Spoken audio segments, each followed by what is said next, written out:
네, 안녕하세요. 디파이 농부 조 선생입니다. 오늘도 동아님과 함께 한 주간의 비트코인 뉴스 알아보도록 하겠습니다. 오늘의 주제는 찐 반등인가 비트코인입니다. 비트코인이 조금씩 좀 올라가고 있고 촬영 날짜가 2월 21일 금요일 지금 밤인데 지금 98K를 지금 달성했습니다. 한 주간 이제 비트코인의 추세를 좀 살펴보면은 굉장히 하락했다가 다시 굉장히 오르고 있는 아무도 알 수 없는 그런 추세를 좀 보이고 있습니다. 그래서 이 기세가 계속적으로 이어지길 바라면서 한 주간에 무슨 일이 있었는지 알아보도록 하겠습니다. 이번 한 주 동안 비트코인은 1.8% 이제 상승했습니다. 나스닥은 1.4% 이제 상승했기 때문에 비트코인이 조금 더 좋은 성적을 좀 보이고 있다라 생각하시면 될 것 같고요. 19일 한번 살펴보면 트럼프 그다음에 관세 경기가 굉장히 불안했기 때문에 이 비트코인 가격도 계속적으로 이제 하락하는 추세였습니다. 근데 19일 날 FOMC 의사록이 이제 공개되면서 다시 시장에 활기를 좀 넣어주고 있습니다. 그래서 현재는 98K를 이제 기록 중이다라고 생각하시면 좀 될 것 같습니다.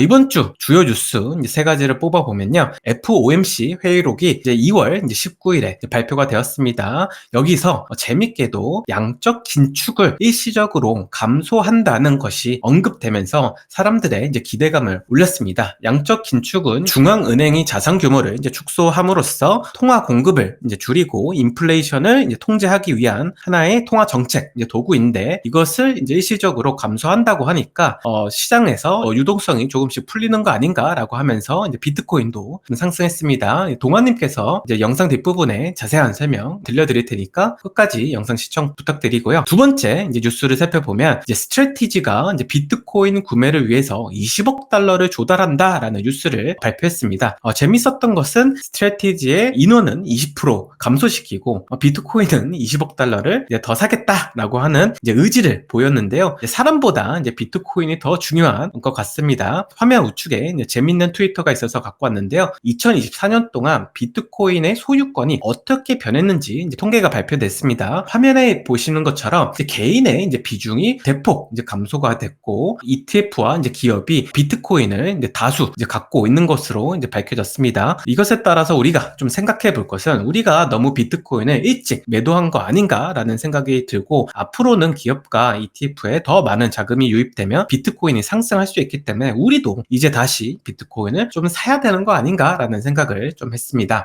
세 번째 뉴스를 살펴보면 트럼프 효과 이제 기대감으로 이제 크립토 시장이 굉장히 활기를 좀 띄었었습니다. 하지만 한 달 동안 아무런 소식이 없었기 때문에 알트 시장뿐만 아니라 비트코인도 가격이 좀 주춤주춤 거렸었는데 최근 알트코인 ETF가 곧 승인될 것이다 라고 하는 뉴스가 나오면서 다시 한번 시장의 기대감을 높이고 있습니다. 화면 우측에 살펴보면 블룸버그 리서처인 에릭 발추나스가 라이트코인 ETF의 가능성을 90%로 지금 점쳤습니다. 에릭 발추나스는 비트코인과 이더리움 ETF 승인을 둘 다 맞췄었기 때문에 굉장히 신빙성 있는 트윗이라고 생각하면 되는데요. 이제 라이트코인 ETF를 시작으로 솔라나 뿐만 아니라 리플까지 승인되게 되면 알트코인 시장에 다시 한번 활기를 좀 넣을 수 있을 것 같습니다. 이번 주 비트코인 현물 ETF 순 유입가 유출을 살펴보면요. 화면 좌측과 같습니다. 이번 주는 비트코인 유출이 상당 부분 있었던 한 주였습니다. 그럼에도 불구하고 현재 비트코인의 가격 상승이 꽤나 눈에 띄고 있는데요. 화면 우측에 살펴보면 블룸버그의 리서처인 에릭 발추나스가 이번 한 해 동안 금값이 45% 상승했다. 하지만 금 ETF로의 자금 유입은 거의 보이지 않는 상태이고 오히려 비트코인 ETF로 자금이 굉장히 많이 유입되고 있다. 즉 기관들은 비트코인을 금보다 더 불리시하게 보고 있는 거 아닌가라는 트위터를 올리면서 사람들의 좀 관심을 많이 끌었습니다. 이더리움 현물 ETF 순 유입가 유출을 살펴보면 이번 주는 이제 유출이 더 많았던 한 주였던 것 같습니다. 화면 좌측에 살펴보면 이더리움에도 이제 기대할 것이 하나 생겼습니다. 그것은 바로 스테이킹을 곧 지원할 것이라는 뉴스가 하나둘씩 나오고 있고 이더리움 스테이킹 이제 허용되는 거 아닌가라고 하는 기대감을 좀 높이고 있습니다. ETF의 스테이킹을 허용하게 되면 가장 수혜받는 코인은 바로 이더리움이다 라고 사람들이 많이 말을 했었는데 어떻게 될지 우리가 좀 살펴볼 필요가 있습니다. 또 반대 여론도 지금 시장에 있는데 이더리움의 스테이킹 이율이 2%에서 3%가량밖에 되지 않기 때문에 기관 투자자들은 이더리움을 매수해서 스테이킹 하지 않을 거다라고 하는 좀 반대 의견도 좀 시장에 좀 나오고 있습니다. 그래서 만약 ETF 스테이킹이 승인된다면 어떻게 시장이 바뀔지 한번 우리 우리도 살펴볼 필요가 있겠습니다.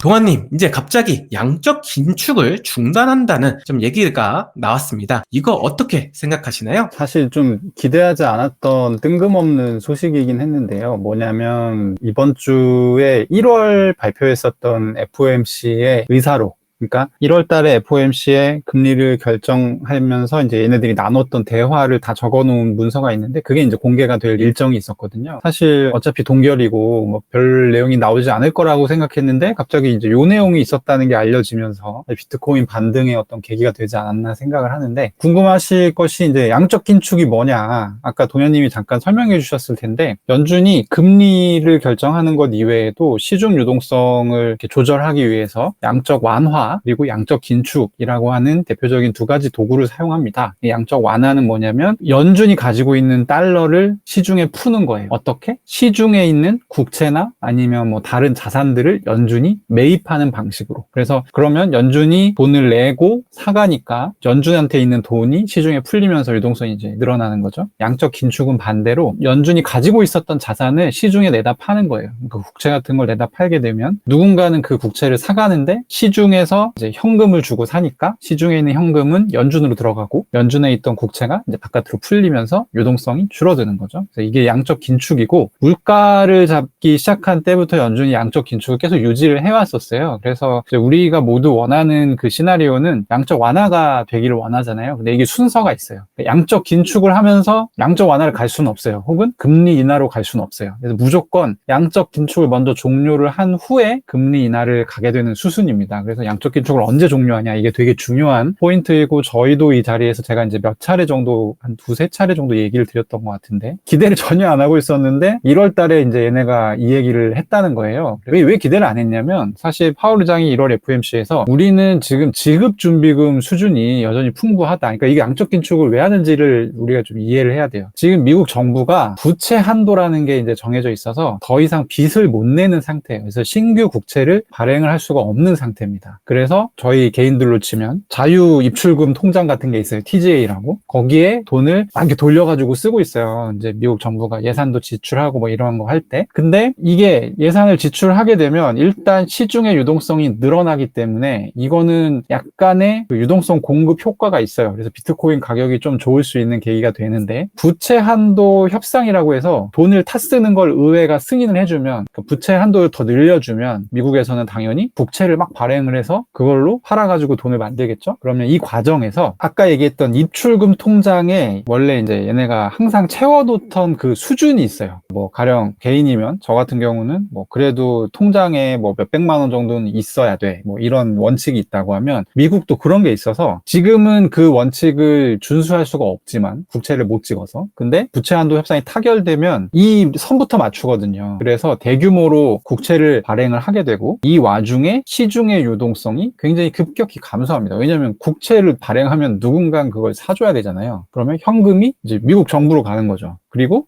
그게 통장 잔고에 이렇게 저장이 되는 거예요. 그 과정에서 시중 유동성이 급격히 줄어들 수가 있고, 이게 유동성 충격으로 나타날 수 있기 때문에 양적 긴축을 일단 중단하는 게 어때요? 라는 게 이게 굉장히 복잡하죠. 그게 의사록에 있었던 얘기인 거예요. 그래서 제가 지금 말은 좀 복잡하게 설명을 했지만 어쨌든 포인트는 이거 두 가지예요. 예상하지 못했던 양적 긴축 논의가 나왔고, 그리고 이것이 일시적인 정지이긴 하지만 사실 이 부채 한도 문제에 대한 해결이 아주 쉽게 되지 않아요. 그래서 보통은 민주당이랑 공화당이랑 엄청 싸웁니다. 지금은 트럼프니까 공화당 정권일 때는 민주당이 허락 안 해줘요. 부채 한도 야 늘리지 마 이렇게 얘기하고, 전 정권 바이든 때는 또 공화당이 부채 한도 늘리지 마 이렇게 하면서 엄청 옥신각신 싸우거든요. 그래서 요 과정, 요게 이제 부채 한도를 타결해야 되는 그 시기가 제가 알기로는 3월 14일, 그러니까 3월 중순 정도인데, 그때까지 이거 관련해서 엄청 그래서 변동성이 높을 수 있어요. 그래서 뭐 부채 한도 타결이 어려워진다 뭐 그러면 이제 시장이 또 거기에 대해 엄청 반응하겠죠. 그리고 부채 한도 협상이 또 잘 된다. 그래서 그러면 또 이 재무장관이 우리 국채 얼만큼 찍을 거야. 근데 그 양이 엄청 많아. 그러면 또 시장이 이 유동성 어떻게 막 이러면서 이제 반응하겠죠.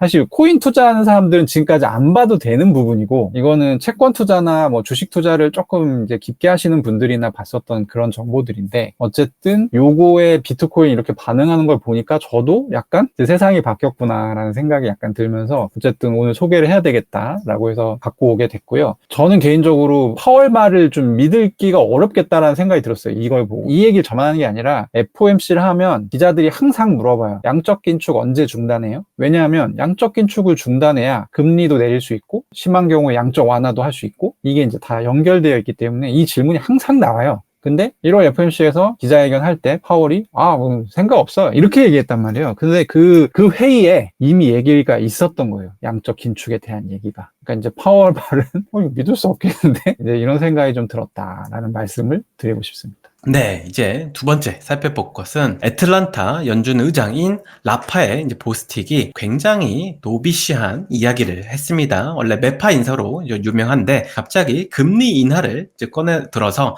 사람들이 이제 환호를 하기 시작했습니다. 이거 어떤 내용일까요, 동아님? 이 사진을 이제 제가 골랐는데 일부러 약간 좀 사짜 느낌이 나는 걸로 갖고 왔습니다. 그래서 이 양반은 원래는 이제 매파 인사가 맞고 요 날이죠. FOMC 사독이 나오던 날에 이제 양반이 어디 가서 연설을 한 거였는데, 일단은 지금 제일 시장의 관건은 인플레이션이 어떻게 될까? 다시 오르면 금리 못 내리니까 그러면 비트코인 가격 떨어지겠네. 이게 이제 우리의 가장 큰 관심사인데, 이 사람이 어차피 인플레 2%로 바로 안 떨어질 거 니들 알았잖아. 그러니까 호들갑 떨지 마 라는 톤으로 얘기를 했고, 어차피 인플레가 바로 이렇게 2%로 떨어지기보다는 들쭉날쭉 하면서 장기적으로 봤을 때 2%로 수렴하는 그런 그림으로 갈 거였고, 아무 문제 없다 지금 이런 톤이었고요. 그리고 1월 CPI가 높게 나왔지만 이게 물가 상승률이 다시 반등하는 추세의 시작인지 아니면 이렇게 내려갈 건데 그냥 중간에 한번 이상한 데이터일 건지를 좀 지켜봐야 된다고 얘기했고, 그리고 현재 금리는 인플레를 낮추기 위해 충분히 높은 수준이기 때문에 어차피 인플레는 이제 우하향할 거다. 이게 또 하나의 얘기였고, 저는 좀 재밌는 부분은 뭐였냐면 트럼프 2기에 대한 지금 언급을 아무도 안 하고 있어요. 연준 인사들이. 왜냐하면 연준이 그런 걸 언급하는 거, 논평하는 건 적당치 않습니다.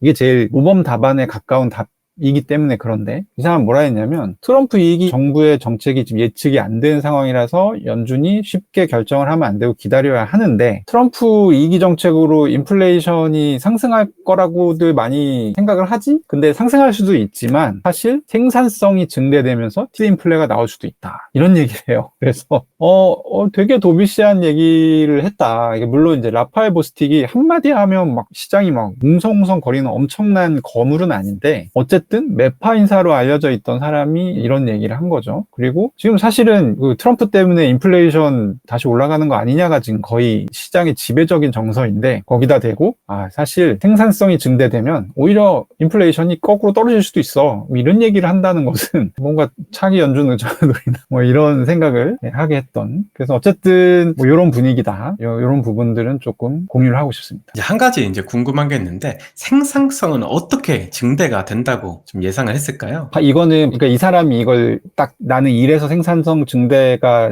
예상돼 이렇게 얘기한 건 아니에요. 근데 바이든 정부 때도 그렇고 트럼프 정부 때도 그렇고 이제 정부 핵심 기조 중에 하나가 리쇼어링이에요. 리쇼어링이 뭐냐면 세계에서 좀 먹어주는 잘 나가는 그런 제조업 공장들 다 미국으로 들어오세요. 안 들어와? 들어오게 해줄게. 그래서 바이든 때는 보조금을 지급하는 방식으로 유인을 했고, 지금 트럼프는 안 들어와? 그럼 나 관세 때린다? 이렇게 협박을 해서 들어오게끔 하는. 근데 이제 리쇼어링을 했을 때 사람들이 언뜻 생각하는 건 뭐냐면 미국의 인건비 엄청 높은데 저 공장들이 다 미국으로 들어간다 한들 무슨 의미가 있어? 그러면 이제 원가 면에서 경쟁이 안 되는 거 아니야? 이런 이제 문제점이 있겠죠. 근데 여기서 생산성 증대 얘기가 나오는 건 왜 그러냐면 로봇 때문에 나오는 거예요. 그러니까 리쇼어링을 시키면 지금 당장이야 사람이 그 공장에서 일을 하겠지만, 시간이 지나면, 그리고 이제 요즘에 일론 머스크니 뭐 미국의 이제 테크 기업들이 로봇 제작을 엄청 하고 있죠. 뭐 중국도 엄청 하고 있습니다. 로봇 산업이 한 1, 2년 사이에 엄청 발전을 했는데, 로봇이 사람 대신 일을 하게 되면 리쇼어링이 굉장히 효율적인 방법이 돼요. 인건비가 거의 상당히 제로로 수렴하기 때문에. 그래서 이런 세상을 아마 꿈꾸고 있을 거다. 당연히 미국, 이거는 뭐 바이든도 그랬고 트럼프도 그랬고 다 리쇼어링을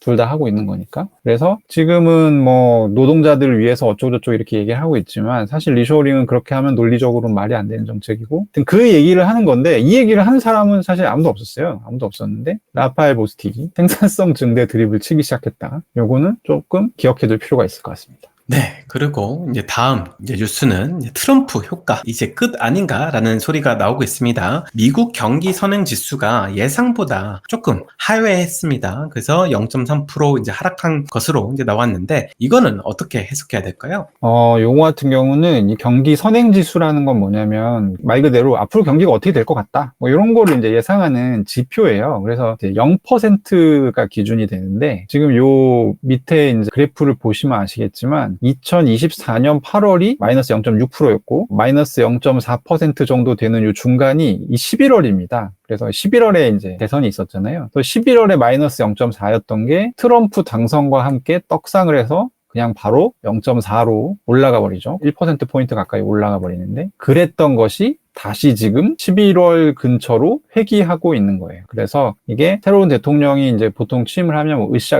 뭐 잘 될 거야 뭐 약간 이런 효과들이 있고 취임하자마자 돈을 어마무지하게 많이 쓰니까 경기 선행 지수가 이제 좋게 나오다가 사실 이제 불안한 거지 사람들이. 야 이거 주식시장 고점 아니야? 이런 이제 인식들이 확산되고 있는 거고 저희가 이 방송 처음 시작할 때 비트코인 가격 보면은 거의 우하향이거든요. 이렇게 쭉 내려가다가 19일날 FOMC 회의록을 기점으로 저점 찍고 반등하기 시작하는데 요 사이에 딱히 악재가 있었던 게 아니에요. 그러니까 지금 주식시장도 그렇고 코인 시장도 그렇고 사람들이 불안해요. 아, 이거 힘이 없는데 시장이? 약간 이런 정서란 말이죠. 그래서 이런 부분들이 시장 참여들이 이제 경기 회복에 있어서 아, 이거 관세하는 거 꼬라지 보니까 지금 트럼프 한유인 경기 더 나빠지는 거 아니야? 라는 생각을 갖기 시작했다. 이렇게 보시면 될 것 같습니다.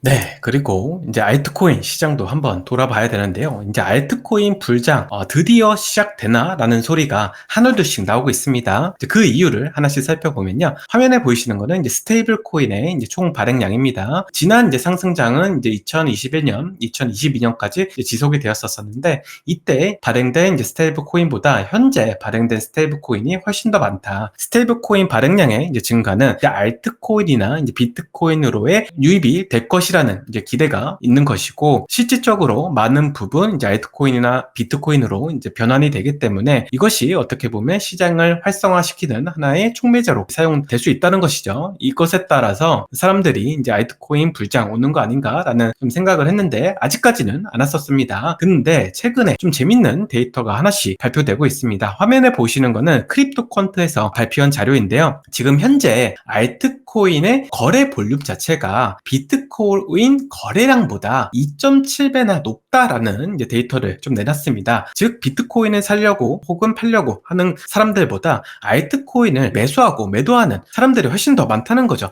그에 따라서 관심 자체가 이제 알트코인으로 옮겨지고 있는 거 아닌가라고 하는 주기영 이제 대표의 트위터도 있었고요. 화면 좌측에 이제 점선으로 있는 것은 2021년, 2022년도 있었던 상승장이었습니다. 이제 굉장히 이 보라 색깔이 많이 올라왔었죠. 이제 볼륨이 비트코인 대비해서 알트코인 볼륨이 훨씬 더 많이 올라왔다는 겁니다. 근데 최근에는 이게 쭉쭉 떨어지다가 다시 이게 고개를 들기 시작해서 지금 반 정도 왔다라고 여러분들 좀 생각하시면 될 것 같아요. 그래서 알트코인 거래량이 이제 슬금슬금 높아짐에 따라서 이제 불장 시작되는 거 아닌가라는 사람들의 의견이 나오고 있습니다. 근데 재밌었던 건 뭐냐면 어제 2월 20일부터 조금 이상한 현상이 좀 벌어지기 시작했습니다. 분명 19일까지만 해도 알트코인 시즈 종료인가? 라고 하는 사람들이 많았었는데요. 이제 알트코인 가격이 계속 하락하다가 갑자기 급격한 상승을 보이기도 했고 스마트 머니들의 자금이 기존의 AI나 밈코인에 쏠려 있다가 이 자금들이 점차적으로 디파이로 향하고 있는 모습이 지금 포착이 됐습니다. 그래서 화면에 보시는 거는 소닉이라고 하는 이제 디파이 체인에 자금이 조금씩 흘러가는 것을 좀 볼 수 있고요. 또 이더리움에도 자금이 좀 흘러 들어가고 있습니다. 그래서 이더리움, 소닉 전부 다 이제 디파이에